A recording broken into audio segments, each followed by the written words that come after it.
अच्छे लोगों की एक बहुत बड़ी कमजोरी यह होती है कि वह सभी लोगों को अच्छे समझ लेते हैं। नमस्कार दोस्तों, मैं ज्योतिष आचार्य वासुदेव मिश्रा आपका अपने चैनल मिरेकल ऑफ एस्ट्रोलॉजी में हार्दिक स्वागत करता हूं।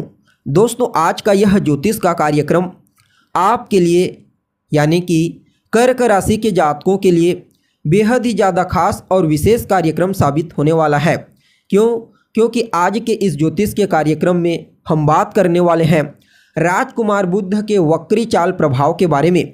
जी हाँ, युवराज बुध अपनी वर्तमान शत्रु राशि मेष राशि को छोड़कर फिर से एक बार अपनी नीच राशि यानी कि मीन राशि में वक्री अवस्था में प्रवेश कर चुके हैं। अब देखा जाए तो राजकुमार बुध का यह राशि परिवर्तन आने वाले 10 मई 2024 तक रहेगा।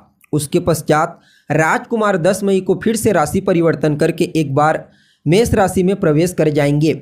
यहाँ पर आपके मन में एक प्रश्न आएगा कि 26 मार्च को तो ही युवराज राशि परिवर्तन किए थे, मीन राशि से मेष में आए थे और अब पुनः मीन राशि से मेष में जा चुके हैं, तो इतने कम दिनों में क्या प्रभाव पड़ेगा। बिल्कुल, अगर प्रथम दृष्टया देखा जाए तो ऐसा ही प्रतीत होता है कि इतने कम दिनों में इनका प्रभाव क्या ज़्यादा हो सकता है। लेकिन अगर हम गहराई से अध्ययन करते हैं तो हमें पता चलता है, क्योंकि राजकुमार बुध हैं कौन, तो बुध आपकी बुद्धि, आपके कम्युनिकेशन स्किल्स, आपके सोचने समझने की क्षमता, शेयर मार्केट, बिजनेस, व्यापार, बैंकिंग, मीडिया और विद्यार्थियों के जीवन में जो कुछ भी महत्वपूर्ण परिवर्तन होते हैं वह सब के सब युवराज बुध के चलते ही होते हैं। इसलिए इनके परिवर्तन को समझना बेहद आवश्यक हो जाता है। जब यह किसी भी प्रकार से कोई परिवर्तन करते हैं तब एक और बात, जब परिवर्तन करते हैं तो अपना परिणाम शीघ्र ही प्रदान कर देते हैं। शनि के जैसे लंबे समय तक इंतजार नहीं करते। इसके अलावा जब भी कोई ग्रह अपनी चाल में परिवर्तन करता है, खास करके जब वह अपनी उच्च राशि या फिर नीच राशि में गोचर करते हुए मार्गी से वक्री होता है, तो बिल्कुल प्रभाव में बदलाव आ जाता है। जैसे कि कोई ग्रह जब अपनी उच्च राशि में गोचर करते हुए वक्री होता है तो वह नीच के समान, और अपनी नीच राशि में गोचर करते हुए वक्री होता है तो उच्च के समान फल प्रदान करता है। ठीक ऐसा ही यहाँ पर युवराज बुध के साथ देखने को मिलेगा। जी हाँ, मीन राशि जो युवराज बुध की नीच राशि होती है वहाँ पर वक्र अवस्था में प्रवेश कर चुके हैं। अतः यहाँ पर युवराज उच्च के समान परिणाम प्रदान करने के लिए बाध्य हो जाएंगे। तो ऐसे में बड़े विस्तार के साथ जानने का प्रयास करेंगे कि युवराज अपनी नीच राशि में गोचर करते हुए वक्र अवस्था में आपको किस प्रकार से उच्च के समान परिणाम प्रदान करेंगे। जी हाँ, इस गोचर काल के दरमियान किन किन क्षेत्रों में आपको विशेष तौर पर सफलता की प्राप्ति होने वाली है, लाभ की प्राप्ति होने वाली है, तो वहीं कौन कौन सी सावधानी आपको बरतनी है।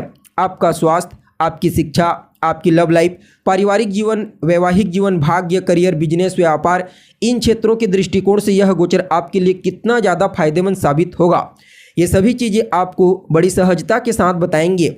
इसलिए कार्यक्रम को अंत तक देखिए। और अगर आप अपनी जन्म कुंडली पर हमसे परामर्श लेना चाहते हैं या फिर किसी भी प्रकार की समस्या का समाधान चाहते हैं तो आपको डिस्क्रिप्शन बॉक्स और वीडियो के अंदर हमारा कॉन्टैक्ट नंबर मिल जाएगा, जहां से आप या तो व्हाट्सएप के माध्यम से या फिर डायरेक्ट फ़ोन कॉल के थ्रू अपॉइंटमेंट लेकर अपनी जन्म कुंडली का विस्तार पूर्वक अध्ययन करवा सकते हैं। जी हाँ, अब देखा जाए तो आप सभी कर्क राशि वालों के लिए राजकुमार बुध का यह राशि परिवर्तन गोचर कुंडली में आपकी राशि से नवम स्थान में हुआ है, यानी कि भाग्य स्थान में हुआ है। यहाँ पर राजकुमार बुध आपके लिए आपके तीसरे भाव और आपके द्वादश भाव के अधिपति बनकर के आपके नवम भाव में उच्च के समान फल देते हुए गोचर करेंगे। फलतः आपके लिए इस गोचर काल को अत्यंत ही श्रेष्ठ और अद्भुत परिणाम प्रदायक कहा जा सकता है। हालांकि यहाँ पर आपके संघर्ष और त्रिक भाव के स्वामी होने के चलते कुछ न कुछ कार्य क्षेत्र में परेशानियां तो आपको अवश्य देंगे, लेकिन यहाँ पर अगर आप उन तमाम प्रकार की परेशानियों, चुनौतियों और कठिनाइयों से आगे बढ़ जाते हैं तो समझ लीजिए आपको सफलता प्राप्त करने से, ऊंचाई प्राप्त करने से कोई नहीं रोक सकता। आप समस्याओं का डटकर मुकाबला करेंगे तो भाग्य आपका साथ देने लगेगा, और जब भाग्य का साथ आपको मिलने लगेगा तो इसमें कहीं कोई दो मत वाली बात नहीं कि जिस चीज़ के लिए आप प्रयास करें वह चीज़ आपको प्राप्त ना हो। इसलिए आपके लिए इस गोचर काल को अत्यंत ही श्रेष्ठ कहा जा सकता है। छोटे भाई बहनों के साथ आपके तालमेल बेहतर होंगे, दोस्तों के साथ आपके तालमेल बेहतर होंगे और छोटे भाई बहनों के साथ ही अपने दोस्तों और अपने पड़ोसियों का विशेष सहयोग आपको इस वक्री गोचर काल के दरमियान प्राप्त होने वाला है। विशेष रूप से देखा जाए तो धन कमाने का अवसर इस गोचर काल के दरमियान आपको विशेष रूप से प्राप्त होने वाला है। अगर आप लंबे समय से धन को लेकर चिंतित हैं, धन आगमन को लेकर के, तो समझ लीजिए थोड़ा सा प्रयास में ही आपको बड़ी मात्रा में धन की प्राप्ति होगी।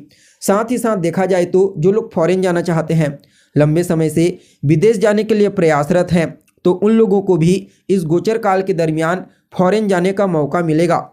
साथ ही साथ देखा जाए तो अगर आप लोन के लिए प्रयत्नशील थे, किसी भी प्रकार का कोई कर्जा लेना चाहते थे, तो वह कर्जा आपको मिल जाएगा।